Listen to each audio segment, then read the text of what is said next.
Hai semuanya, kita semua pernah mengalaminya. Momen ketika semuanya terasa salah, ketika rencana berantakan, dan ketika usaha keras tampaknya tidak membuahkan hasil. Rasanya seperti ada sesuatu yang mengganjal di dada, pikiran jadi kacau, dan bawaannya ingin marah atau menyerah saja. Itulah yang kita sebut frustrasi. Frustrasi ini bukan cuma perasaan tidak enak, tapi juga bisa bikin kita lelah secara emosional, bahkan fisik. Kalau dibiarkan berlarut-larut, frustrasi bisa jadi racun yang menggerogoti semangat kita, membuat kita jadi pesimis, dan akhirnya menghambat kita untuk maju. Tapi sebenarnya, frustrasi itu punya potensi tersembunyi.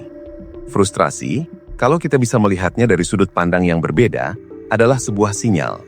Sinyal bahwa ada sesuatu yang tidak beres, sinyal bahwa kita perlu melakukan perubahan, dan yang paling penting, sinyal bahwa ada energi besar yang terpendam di dalamnya, siap untuk diubah menjadi kekuatan pendorong. Langkah pertama untuk mengubah frustrasi adalah mengakui dan memahami apa yang kita rasakan.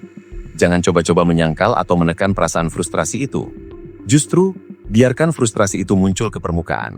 Rasakan emosinya, tapi jangan sampai kita dikendalikan olehnya. Coba tanyakan pada diri sendiri, apa yang sebenarnya membuatku frustrasi saat ini? Apakah itu karena pekerjaan yang menumpuk, konflik dengan teman atau keluarga, target yang tidak tercapai, atau mungkin ekspektasi diri yang terlalu tinggi? Seringkali, frustrasi muncul karena ada kesenjangan antara apa yang kita inginkan dan apa yang terjadi di kenyataan. Kita berharap A, tapi yang muncul malah B.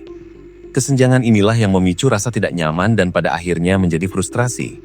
Dengan mengakui dan memahami akar permasalahannya, kita sudah punya peta jalan awal untuk mencari solusinya. Ini seperti mencari tahu dari mana sumber asapnya sebelum kita bisa memadamkan apinya. Setelah kita tahu apa yang memicu frustrasi, langkah selanjutnya adalah menganalisis situasinya secara objektif. Saat frustrasi melanda, seringkali pikiran kita jadi bias. Cenderung melihat hal-hal dari sisi negatif saja. Kita cenderung menyalahkan diri sendiri, orang lain, atau bahkan keadaan. Cobalah untuk mundur selangkah, ambil napas dalam-dalam, dan lihat situasinya seolah-olah kita adalah penonton netral. Apa faktanya? Apa yang bisa kita kontrol dan apa yang tidak?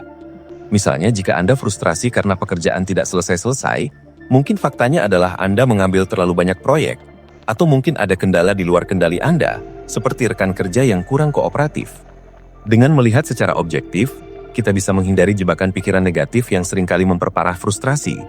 Ini juga membantu kita mengidentifikasi apakah frustrasi itu berasal dari hal yang memang bisa kita ubah, atau justru hal yang harus kita terima dan adaptasi.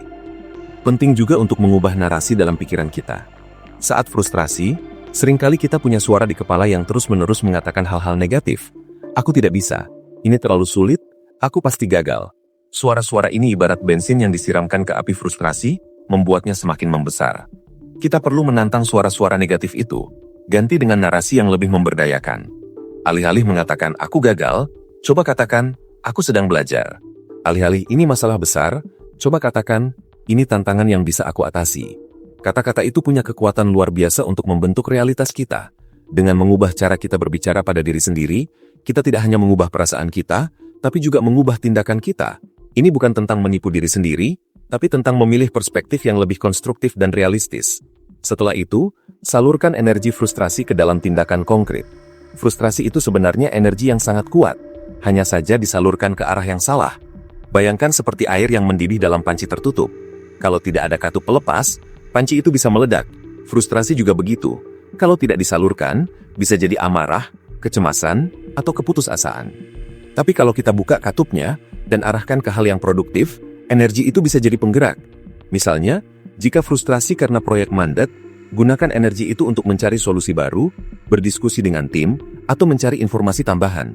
Jika frustrasi karena tujuan fitness tidak tercapai, salurkan energi itu ke dalam rutinitas olahraga yang lebih intens atau rencana diet yang lebih ketat. Aksi adalah obat terbaik untuk frustrasi. Bahkan tindakan kecil sekalipun bisa memecah siklus negatif dan membangun momentum positif. Jangan lupakan juga pentingnya istirahat dan self-care.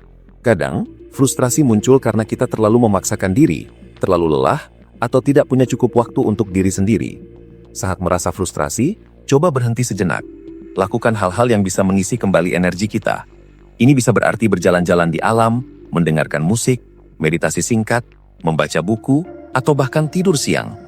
Ketika pikiran dan tubuh kita segar kembali, kita akan lebih mampu melihat masalah dengan jernih dan menemukan solusi yang lebih baik. Istirahat bukan berarti menyerah, melainkan strategi untuk memulihkan kekuatan. Kita tidak bisa lari maraton tanpa jeda untuk minum dan menarik nafas. Begitu juga dengan menghadapi tantangan hidup. Mencari dukungan dari orang lain juga sangat membantu. Kadang, kita merasa sendirian saat menghadapi frustrasi. Padahal seringkali ada orang-orang di sekitar kita yang peduli dan bisa memberikan perspektif baru, saran atau sekedar telinga untuk mendengarkan. Berbicara tentang apa yang kita rasakan kepada teman, keluarga, mentor atau bahkan profesional, bisa sangat melegakan. Mereka mungkin pernah mengalami hal serupa dan punya pengalaman berharga yang bisa dibagikan. Selain itu, mendengar perspektif dari luar diri kita, bisa membantu kita melihat solusi yang mungkin tidak terpikirkan sebelumnya. Ini juga menguatkan kita bahwa kita tidak sendirian dalam perjuangan ini. Terakhir, lihat frustrasi sebagai peluang untuk belajar dan bertumbuh. Setiap kali kita menghadapi frustrasi, sebenarnya itu adalah pelajaran berharga yang disamarkan. Apa yang bisa kita pelajari dari situasi ini?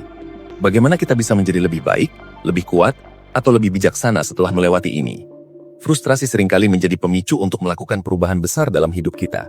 Mungkin kita menyadari bahwa kita perlu mengubah strategi, mengembangkan keterampilan baru, atau bahkan mengubah arah hidup kita. Tanpa frustrasi, kita mungkin akan terjebak dalam zona nyaman dan tidak pernah berkembang. Anggap saja frustrasi ini adalah alarm yang membangunkan kita dari kelalaian, mendorong kita untuk mencari cara yang lebih baik, dan pada akhirnya, membawa kita ke tingkat yang lebih tinggi. Dengan begitu, frustrasi bukan lagi penghalang, melainkan lanjatan menuju versi diri kita yang lebih baik. Ini adalah proses yang berkelanjutan. Tidak ada tombol ajaib yang bisa langsung menghilangkan frustrasi. Tapi dengan kesadaran, latihan, dan ketekunan, kita bisa mengubah setiap momen frustrasi menjadi loncatan energi positif yang luar biasa.